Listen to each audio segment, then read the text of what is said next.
Hello mga kalongger. Good morning po mga kalongger. So binaba natin ngayon yung viewing natin, pag-viewing natin. So meron tayong ilalagay mga kalongger. Maglalagay po tayo ng trapdoor para pag pinapapasok natin yung sa pangatlong kulungan, hindi na po dadaan sa gitnang kulungan mga kalongger. So dadaan po sila dun sa may mismong viewing na. So ito po yung ilalagay natin, yung trapdoor natin, para mas mapabilis yung pagtuturo natin sa mga warriors natin mga kalongger.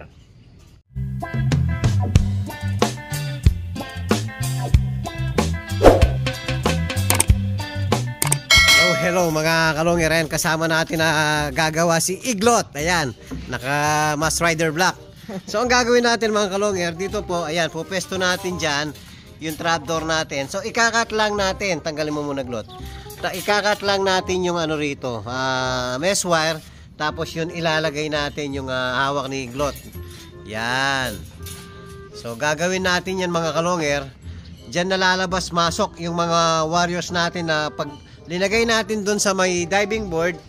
So hindi na natin kailangan papasukin muna sa may gitna ng kulungan, kasi ang nangyari mga kalongger, pag hindi pa natapos yung sa unang kulungan, so maghihintay muna na matapos bago pumunta yung sa gitna dito sa may unahan. So nalilate po yung mga pinapatuto natin dun sa pangatlong kulungan. So kailangan natin gawan ng paraan. So ito nga po, ito papakita natin mamaya pag nakalagay na yon, tapos ibabalik natin. Pag nasa taas po, parang napakalit lang ng viewing natin. So 4x4 po yung viewing natin, 4 feet by 4 feet po mga kalongger. So ikakat na natin para malagay na natin yung trapdoor natin mga kalongger.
Hello mga kalongger, po nalagay na po natin yung trapdoor. Ayan o, ayan.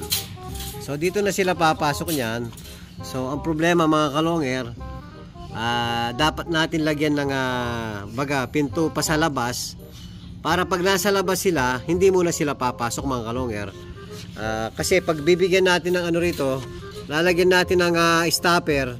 Pag papasok sila, hindi sila makapasok. Pag may stopper sa baba, madadala silang pumasok mga kalongger. So ang gagawin natin, lalagyan natin ng pinto sa labas. Pagpapasukin na natin, pagpapapasukin na natin mga kalongger, so itataas natin yung pinto sa labas. Parang ganito, yan. Lalagyan ng tali, lalagyan natin ng kagaya dun sa loop ko dati sa baba, di tali yung loop ko sa baba dati mga kalongger. So maghahanap muna tayo ng mesh wire. Wala kasi tayong mesh wire, or pwede rin na lata, liso mga kalongger. So hahanap muna tayo sa baba.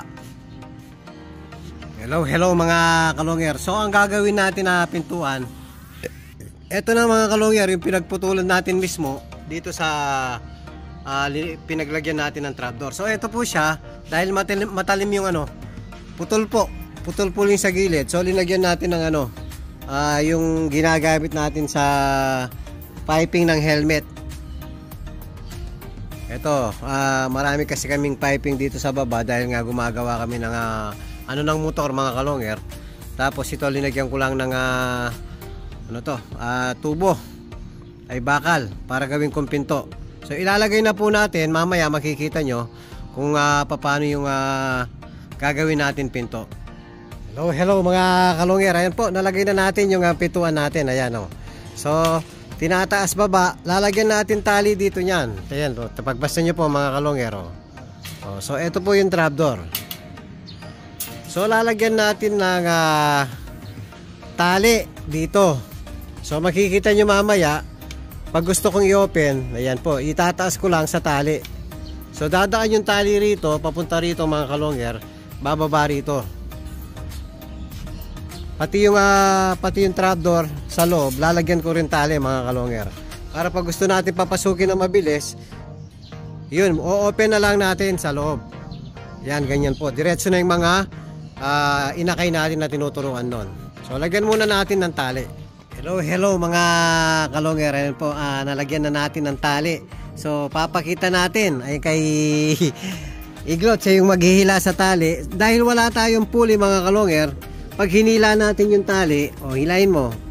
Ayan, medyo mabigat po dahil wala tayong pulley. So ang ginawa natin, linagyan natin ng parang ano rito, pampadulas at saka para umusli. Ito, para lumabas ng konti yung tali natin. Pag dikit kasi sa mesh wire, medyo mahirap pong hilahin, mabigat po. So linagyan natin ng DIY, yung pinaglagyan lang natin ng gamot mga kalongger. So wala nang laman yan, buti hindi natin tinapon. So yan, magana pong hilahin. Hila. Pati sa loob mga kalongger, baba mo muna sa loob. Dalawang tali pong ginawa natin. Bali yung isa, ako nahihila. Ito magaan lang po. Ayan. Yung trapdoor sa loob. Para pag gusto natin papasukin ng mabilis, yun ang gagawin natin mga kalongger. Bubuksan natin parehas yan. Ayan buksan mo yan. Ayan. Baba, taas.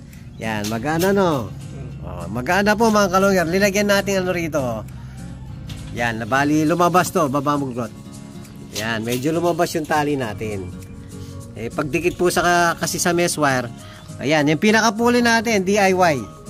Yan, lalagyan ng gamot mga kalongger. So, pwede na natin ipatong yung natin, viewing natin doon, para makapag-viewing na yung natin, para next week po, mapatuto na natin yung natin, mga bagong inakay natin. So, magsasampa pa tayo ng mga bago. Yan, iakyat na namin ni Iglot yung viewing natin. Hello mga kalongger. Po, nailagay na natin ulit yung viewing natin. So ito po, ilayin natin, papakita natin yung ginawa natin kanina. Ayan po, tumataas sa loob pati sa labas. Ayan mga kalongger. So dyan na po papasok yung mga bagong lagay natin. Pag gusto natin open sa labas, pati sa likod, ayun, tumatas din po, yun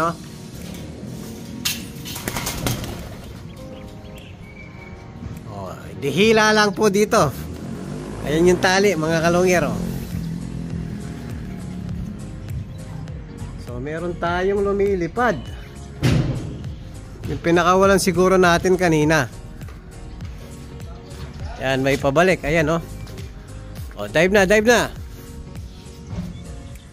Tapos mga kalongger, ayan, kasalukuyan nag-aakyat tayo ng mga bagong inakay. Matandang bagong inakay. So meron na po kasing mga 5 months dito, 4 months at saka 3 months. So kasalukuyan nag-aakyat pa kami ni Kiyo Dipogi. So ito yung second batch sa inakyat natin, dahil yung unang batch, ayan po mga kalongger, yan, nagbo-viewing na sila. Na-busy tayo ng 1 week. Kaya ito pa lang yung kasunod na second batch na iakyat natin mga kalongger. So may tandaan na po yung unang batch, kulay pula yung tape. So yung second batch natin, mapapansin nyo, kulay blue ang tape nila. Para hindi tayo malito, batch by batch po sila mga kalongger. Ayan, 5 months na po. Kasama yung hindi natin malalaro, yung PRSDP mga kalongger. Nagsimula na yung training kanina. Yung mga SYB, 5 months po ang labanan. Kaya lang yung atin, ngayon pa lang natin inaakyat.